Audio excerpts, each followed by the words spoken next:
might be all about the vehicles, but it's the people behind them who really steer the story. I'm Lauren Fletcher, Bobbitt's VP of Content, and today I'm joined by someone who's built a career across nearly every corner of the fleet world. Jeffrey Hurrell brings decades of experience in commercial fleet leasing, corporate management, finance, and business strategy. He's led major fleet platforms, helped organizations rethink performance and cost savings, and worked closely with clients to build smarter, stronger fleet solutions. He retired in 2025, but thankfully, he's still sharing the kind of perspective that only comes from years of doing the work across multiple sides of the business. Jeff, I'm so excited to get you on this series. Let's go ahead and jump right on in. Okay, sounds good. Every legend has an origin story, as we like to say. Why don't you tell us how you got started? Well, my career spans back, starting actually in car rental industry, car rental as a CFO, and that helped me to learn more about the industry and the uniqueness of the actually buying and selling cars and managing a fleet to manage operating costs and all the other little intricacies of the fleet management. Basically, I took my financial career and moved it into the automotive sector to be able to leverage that new position and build my automotive career based off of that. And then from Carbon, I went in to manage one of the largest fleets in North America at Hewlett Packard, and then later on moved into the sales world to start consulting and advising and selling fleet services to other customers to share more of my information. In reflecting back on your career, there have been a ton of changes. What are some of the more significant ones that you've seen since you started in fleet? Well, fleets evolved quite a bit over the years, obviously, and some of them organic changes that to be expected, and some of them maybe not so intentional. But yeah, obviously, fleet has greater availability to access to data. We have telematics on every vehicle now. We have systems that can evaluate that data faster and better now, so you can get into more predictive modeling and be able to make more um, um, intelligent decisions about your fleet compared to what you used to of basically going by gut feeling, sort of feeling. Now you have real data to back that up. I think also the vehicle types and choices that you might have, whether it be electric vehicles or different types of other service vehicles that you might be able to have access to now, have evolved over time too. And also, I've seen some regional specialties around fleet. In other words, in California, a lot of emphasis on electric vehicles, not so much in other states necessarily in the middle of the country. So you have to evaluate that from a corporate level. When you're manage a fleet across multiple states, multiple regions, that becomes important because it demands different types of needs of different types of vehicles. So you have to Yeah. consider whether EVs are the right solution for that entire region or entire country, as it were, or whether it's just regional support that you can have for electric vehicles at the time. So many more vehicles and options, but at the same time, kind of the data and information to help back up the decisions that you need to make to kind of go through all of those options. Correct. Yeah. Actually, that data that now that we have access to helps to make some of that decision easier. It's the practicality of using certain vehicles, but also the cost effectiveness and TCO of those types of vehicles, whether that's the right decision or not, can be very helpful. And it helps you to present to management what the right choices are. Yeah. Early on when the movement started to come into electric vehicles or hybrid vehicles, I had a lot of pressure just to get hybrid vehicles, whether they manage the cost platform or not. It was a matter of we have to have the right vehicles. Get hybrids, and sometimes you could get them to manage to their cost platform, or sometimes they were more expensive and maybe didn't Yeah. fit that platform.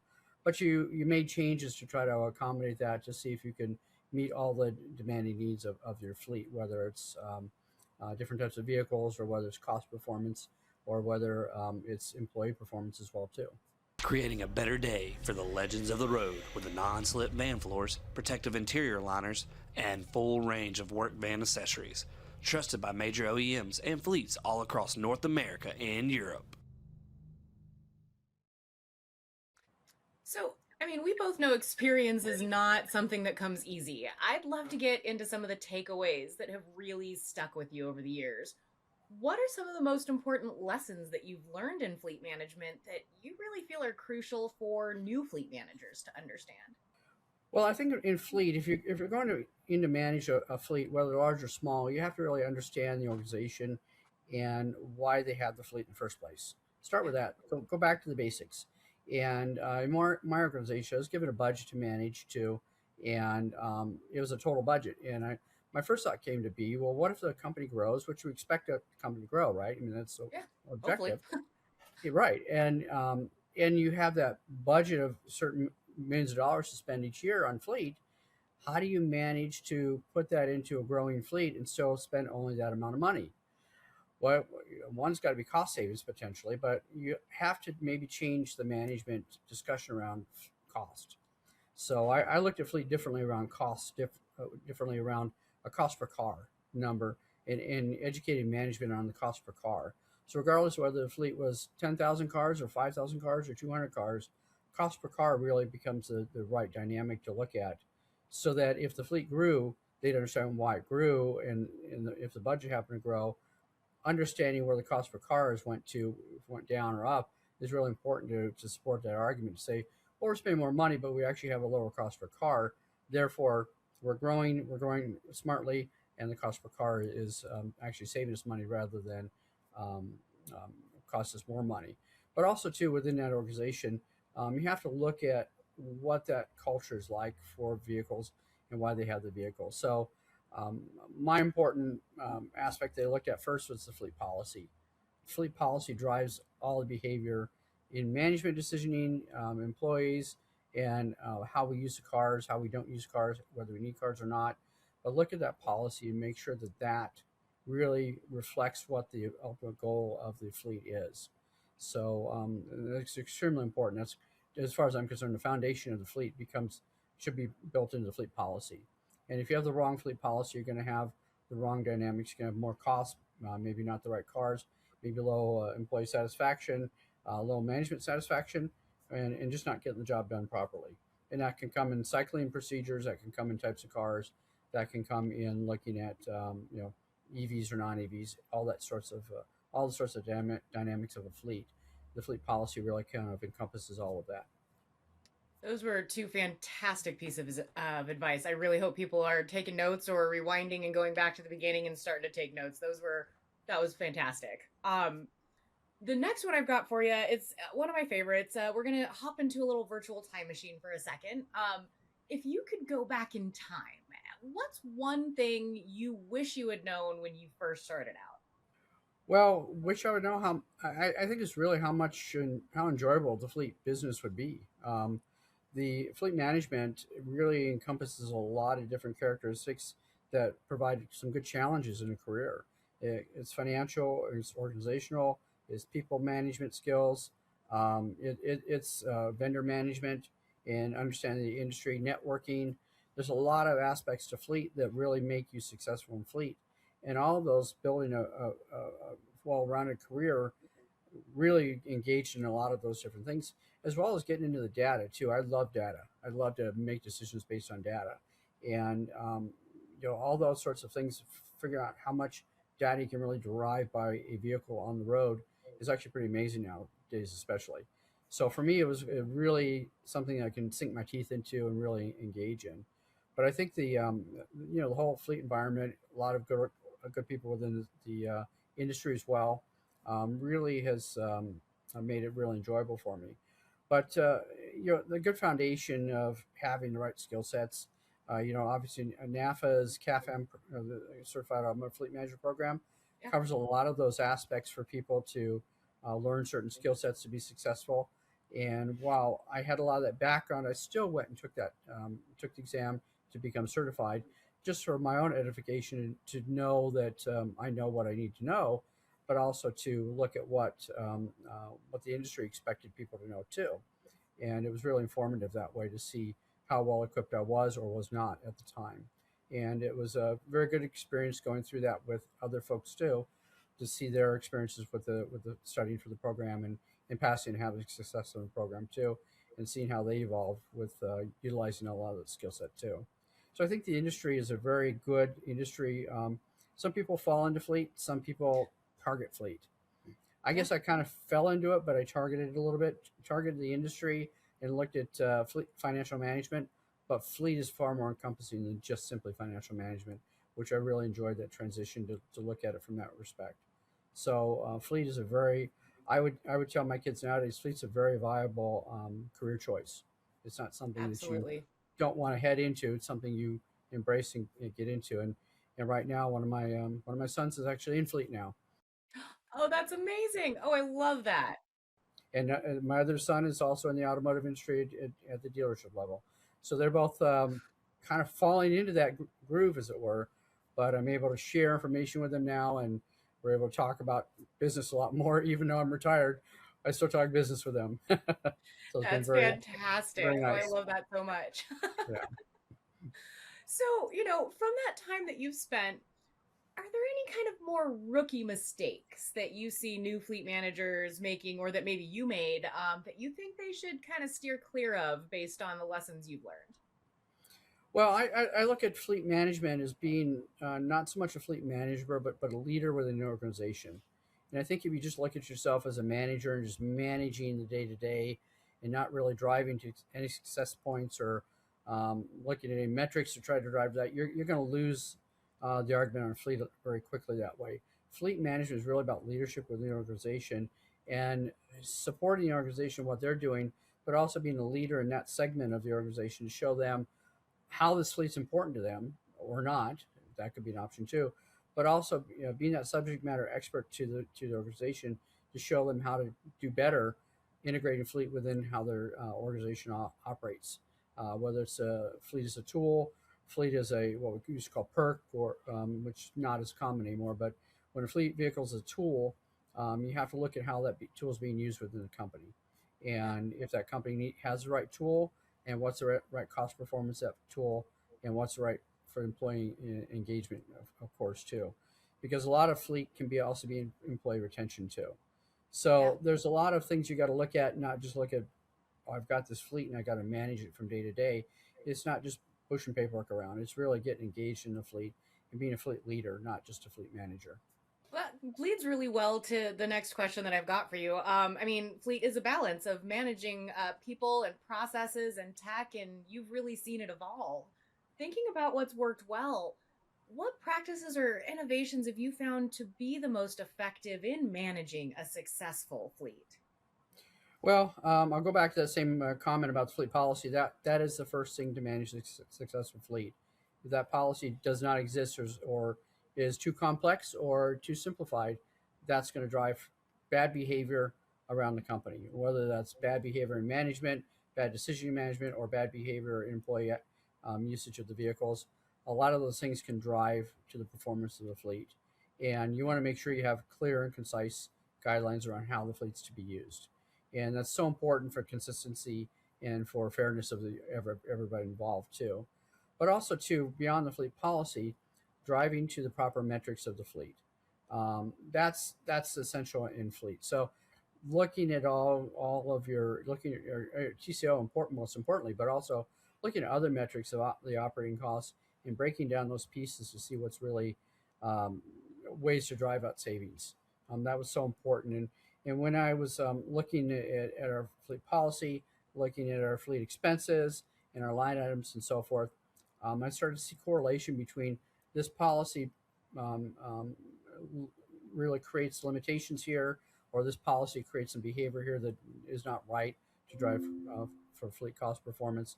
And then also engaging with your supplier. If you have a supplier helping you to manage your fleet management supplier, engaging with them if they're taking care of some of your day-to-day activities too. That's so important to make sure they're on board with what you're trying to accomplish as well. You can't just operate in a silo and not expect them to accomplish the goals that you have as well too. Yeah. So smaller fleets don't necessarily have fleet management companies involved in day to day, but some larger fleets that do, you absolutely have to be engaged with that provider to make sure they're operating in a way that suits your fleet policy, your goals of the fleet, managing your costs, and they can help you with some of the data analytics to drive out costs too, and look at some policy procedures and processes. One of the most important questions I always asked was why? Why do we do this? It's not Yeah. that I didn't know the answer all the time. I just want to hear from everybody else in the group. Why are we doing this? And a lot of times I heard, well, we've always done it this way. Oh. Well, let's look at why do we do it that way?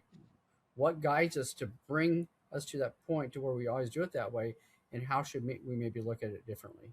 And I think that's so important to always ask that.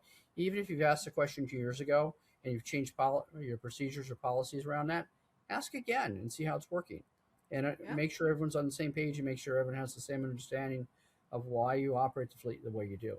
Because it's so important to make sure that everyone's walking the same pathway that you're expecting them to be on. And so much can change in just a few years. I mean, again, leading perfectly to the next question, technology, for example, has come such a long way, and even in 1 year seems to evolve quite a bit. I mean, how do you really feel that technology has changed fleet management, and what advancements were really the most game changing for you? Well, I go back and look at when telematics was first coming out in a Mhm. certain degree. We always kind of had people want to put telematics on their cars. Well, what do you want to look at? I don't know. I just want to gather data. We can get overwhelmed in data. You can have data coming out of your ears and not know what you're looking at. It doesn't really mean anything. So I said, if you're going to look at ROI around telematics, you got to understand what are you doing, what do you want to accomplish with it, and measure that ROI, not just to gather data, because that's not the right way to use that. We've gone from that level today to really looking at how that data becomes into predictive modeling, to using AI to really generate some of that modeling too, and produce predictive outcomes for you, and predictive decisioning for you too as well, to be able to figure out what is the right tool or right way to use your fleet and how to really manage costs in the best way. So it's become much more advanced yet simplified, if that makes sense. I think. No, that's a great way to put it. Yeah. Behind the scenes, there's a lot that goes into getting that data to you in the forefront, but the simplification of what comes from that data can be really something very substantial to you, and get to decisions much more quickly and more accurately too, and or provide you with more areas that you want to dig deeper in, maybe to look at things. But I think data actually becomes your main driver of your fleet nowadays, almost more than anything, because you're going to look at that more each day than anything else necessarily, because that really decides your decisioning on how you really manage that fleet. But with still that same, note that you said in the beginning, that you still need that end goal of what are you trying to do? What are you trying to accomplish? Otherwise, still, I think you'll end up with so much data, so much information, that it's hard to kind of dissect. But I think that note earlier of really focusing on what you're trying to get and do with it is extremely helpful still, even today. Well, and with such a large fleet, it was so important not to just look at data. I mean, we early on we could look at whether oil change had been made on a car or not. Well, absolutely, that's important because we don't want engines blowing up, and we did have that too because people didn't change oil. So we'd send them a note saying your oil left monitor shows that your vehicle is 90%, 110%, whatever, or 0%, whatever the case may be. So we could do that sort of thing, but trying to break apart the bits and pieces of your cost centers of your fleet really helps to iron out where you need to be focused. Typically, your fuel and depreciation are your highest costs, so those are kind of there in front of you all the time anyway. And maybe it's Hmm. EV charging costs now, or your TCO on your EVs and so forth. But your other costs too, whether it's in a large fleet, could be car washes, how much you're transferring vehicles from state to state. Do you have extra vehicles that are surplus that maybe you have too much or too little of extra vehicles?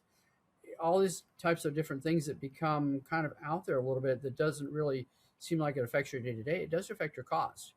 And we saved a lot of money in car washes, just something as simple as that.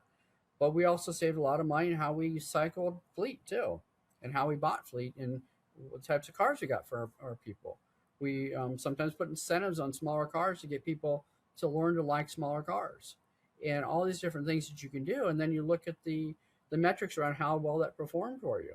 So sometimes that really, like, wow, we've got 30% of our fleet in compact cars now all of a sudden, and people are enjoying these things. And it's kind of one of those things that where they take the car after their usage of it, and then they have an option to buy the car, and someone bought the car for their children are coming out of high school or college or whatever else. And there's a second afterlife to that car too. So it was easier for remarketing for us. So a lot of things can play into that, but by using some data and studying your marketing habits and that sort of thing of what you're doing with your fleet, you can really look at some opportunities to try to drive out costs, but also improve employee satisfaction and likewise management satisfaction too. And once again, going back to that why have we always done it this way, and by asking those questions, you find some incredibly creative ways to work and find a new solution that again might save money and adjust the you know concept of, well, we've always done it in intermediate, we needed these larger vehicles, but Right. we didn't try. And so I think that's again really interesting to ask that why, and try to look around and work with that. Mm-hmm. Definitely. So, I mean, running a fleet is one thing, but I think, leading a team, especially through ups and downs and busy seasons and so much that goes in from growth to reduction in force, I mean, there's a lot, and that's a huge challenge. What strategies have you used to build and lead a successful team of people? Well, so leadership aspect, like I said, back to that fleet leadership, it's not just about it's leading the fleet team as well as leading in the organization too. And I always looked at my team as part of the whole department that I fill them in on the big picture. Got to understand the Mhm. big picture as far as what we're trying to achieve here. And that way they become empowered to develop some solutions too and get really engaged in what we're doing in the fleet. I don't like to just be taskmaster, give people tasks to do all day. I like to get them engaged in some goals. If we're trying to save money or try to change some outcomes, I want them engaged in how that that happens. Also, it helps to build a, a chain of continuity around fleet personnel too. So I try to keep advancing people up through the fleet department if there's an opportunity to do that as well too, or within the company as well. But I really give them the big picture and don't keep things just internally around what we're trying to do, but give them the big picture so they understand everything that I'm looking at and trying to achieve in the same fashion that they can look at it and understand that too. I'm also more of a servant leadership. So I look at people, really empower them, but I'm there to support them. And rather than them trying to work for me, I'm there to support them and help them to grow in their careers, grow in what they want to do, and always listen to what they have to say about maybe some opportunities to change things in fleet. Never be closed minded about that. You have to engage with people on all levels within the organization, whether it's your HR, whether it's your finance, whether it's your individual fleet team. You have to be listening, and that part of leadership is listening, soaking up all that information, and deciding, making decisions. Ultimately, I'm accountable for the decision, right or wrong, but I certainly take feedback from everybody and want to get everybody involved in that decision and give credit where credit's due on decisions as well too. So I think that it's important to have a team that's well engaged in the fleet. I think it creates a lot of success out of fleet that way. That's fantastic. How do you keep them motivated? I mean, staying motivated is difficult in, I think, any career, and it's no small feat for a management to do that for their team. But how have you kept your team engaged and inspired? You mentioned that ownership, and really kind of helping them have that ownership. Is there anything beyond that that you've done to kind of keep them engaged or inspired? Well, we had goals, obviously, and in that cost per car scenario, I kind of threw out a small goal. Let's reduce cost per car by $25 per month, per car. And with the size of fleet, that would make a huge difference.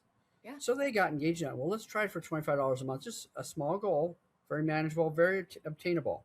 We started looking and digging into things. Well, within 2 years, we took that $25 and it became $250 per car per month, and everyone was so happy and engaged, and everybody was happy to come to work every day just to see what else we could do. Obviously, you can't drive it down to zero, but Right.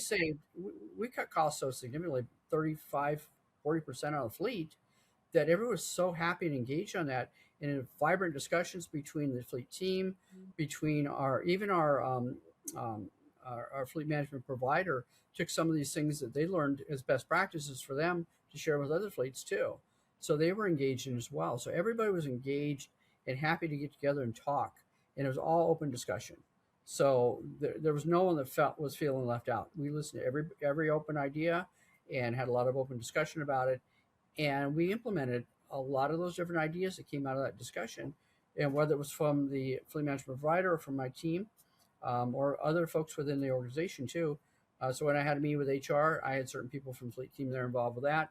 I really kept the team involved in all that's going on rather than just keeping them very siloed, saying, here's what you do, and this is all you do. Don't worry about anything else. I wanted them involved in what the company was trying to achieve well as well with fleet.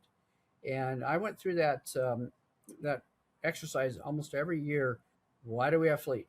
Why don't we get rid of it and just pay per mile and all that sort of.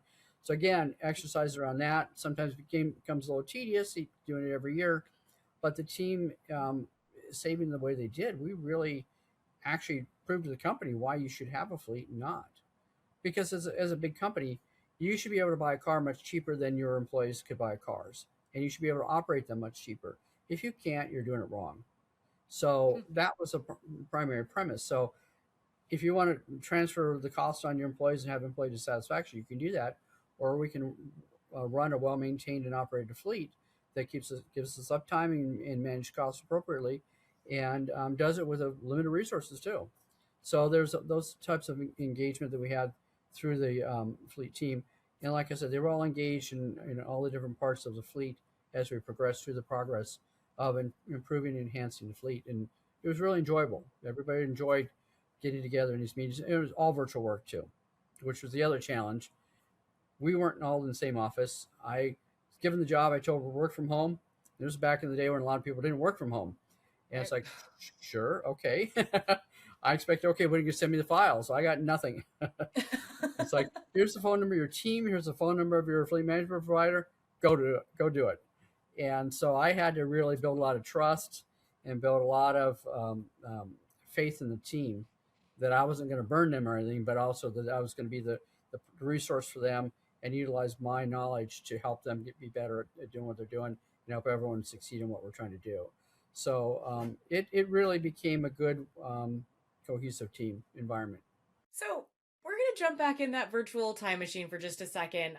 This time we're going to hop ahead, because if there's one thing I know for certain, the next generation is watching. They are looking for careers, and we are trying really hard to convince them that fleet is something you want to choose, not necessarily just fall into. So fleet is always evolving. What advice would you give to new entrants or people looking at this as a possible career in fleet management?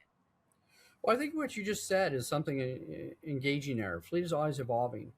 Therefore, it's a career around fleet that is always changing, always looking to do things better, do things differently. And the needs of fleet are going to continue to change over the years too.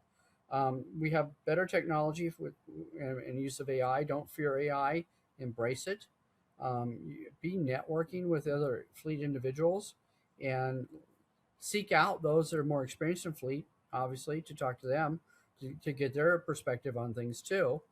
So some of the people have been senior leadership in fleet, as well as also some of your peers too. Bounce around different ideas. Don't be closed-minded to different ideas. And sometimes there is that thing out there that we've tried, been there, done that. And while that can be a thing, it may not be as the fleet evolves too. Let's still listen to it and see if it still relates today where somebody did it before. Maybe it doesn't relate anymore. And that's an open discussion too. But always look at networking, learning more, being well-rounded, fleet leadership, finance, get to know your suppliers real well, OEMs, know what's out there in the marketplace, be active in getting to events as much as possible, conferences, learning sessions and so forth, even on a regional and local level for sure too. So you meet some of the folks around you that are in fleet as well. And then just see what they're doing and just learn it and see where it's evolving to for them. But we certainly have challenges around vehicles types, OEM accessibility to vehicles. That's become a challenge where there's only a certain amount they can build sometimes. The challenge of meeting the EV goals that they have to have, which limits sometimes the gas or diesel goals that they have. The changing product lineups of fleet that they and fleet vehicles that they have. And just all those changes evolve. Just embrace all that and know that you can build a better fleet out of all that's coming at you, and it's something to really that you can really sink your teeth into. It's not static like a lot of other careers. So fleet is something that will always be there to a certain degree for sure. So there's a lot of confidence in knowing that people will need fleet vehicles, whether it's service vehicles or sales vehicles or whatever the type might be. But there's always a need for fleet vehicles. And the last one I've got for you, looking further down the road, I love to hear what people who've been doing this for a long time kind of envision.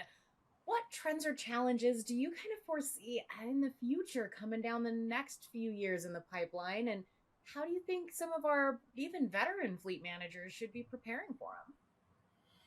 Well, I think one of the challenges is always going to be reducing fleet, even though there's maybe not the need to do that all the time. But you look at some sales roles nowadays, with virtual conversations and so forth. Maybe they don't need a fleet.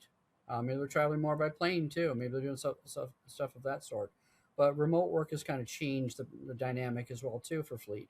Whereas you had more of a centralized fleet, now you got a lot of decentralized fleet, and you got to determine whether that still makes sense for you from a fleet perspective. Do you want people working from home that do a lot of work from home and can video conference and all that maybe don't need a vehicle anymore? So one of the things that I use as a tool is measuring a break-even point of fleet of where people should have a vehicle and where they shouldn't have a vehicle, where it's cheaper or lower cost to pay them per mile, and it's not a burden on the employee to where you should have a fleet. And always there's going to be the question continuously of why do we have a fleet? How can we do it better? What's the most more efficient vehicle? So it's always looking for that better vehicle solution and so forth. And one of the things I learned too about fleet is the more you cycle vehicles, the more opportunity you have to get better, more efficient vehicles or different vehicle types. If you're a company that keeps fleet 5, 10 years, you've got old technology there. It's the same as computers. You can get updated technology on vehicles that may be more fuel efficient, maybe last longer. Maybe now it's EV vehicles, whatever the case may be. You have more options, and you have to be able to keep pursuing and looking at those options. Even if maybe you're not ready to sell vehicles yet, you look and say, "Wow, we could really use that new type of vehicle there." You should go for it, and just if it makes sense financially for you, you just jump on it and go ahead and do it. So always look to what's evolving in the industry, and as we know, technology is evolving much faster than it ever has. So things are going to change much more rapidly. And like I've said before, embrace AI and use some of that data to really make better decisions about what's going on, because you'll be asked to be making better decisions much quicker and be trying to hedge what's coming up in the future to look at where you should be rather than letting the future catch up with you. You need to get ahead of it a little bit and making sure you're always looking forward and not looking backwards. Always got to look forwards. Jeff, I cannot thank you enough for sharing your journey and the insights that you've gained along the way. It's stories like yours that just remind us consistently that fleet isn't just about vehicles and technology, but the people that are driving the change and helping manage it all. So Yes. before we wrap, I would love to give you the last word. Is there anything you'd like to say to the folks watching or your fellow fleet pros who are tuning in? Well, it's been a great career. I loved working with all the individuals I've come in contact with, whether my suppliers, other of my peers in the industry, the people that have worked for me, work with me. It's just a great amount of people that are there, and certainly the challenges of fleet.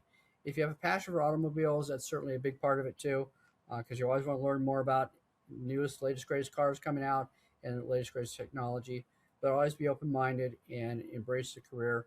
It's a very fun career and a lot of opportunity in this area. For everyone else, I hope you're walking away with some solid takeaways and hopefully a little inspiration too. Again, I know this one meant a lot to me. I was looking back through some photos and found some pictures I took back in 2010 of a NAPA chapter meeting that Jeff had spoken at. So I know I've been listening to his advice for quite some time, and I'm really, really happy and excited to share it with everyone else. So if you've got some thoughts on this episode, drop them in the comments. If you know someone with a legendary story, tell me who you want to see next. I've got more great conversations on the way, so stay curious, stay connected, and we'll catch you on the next episode of Fleet Legends.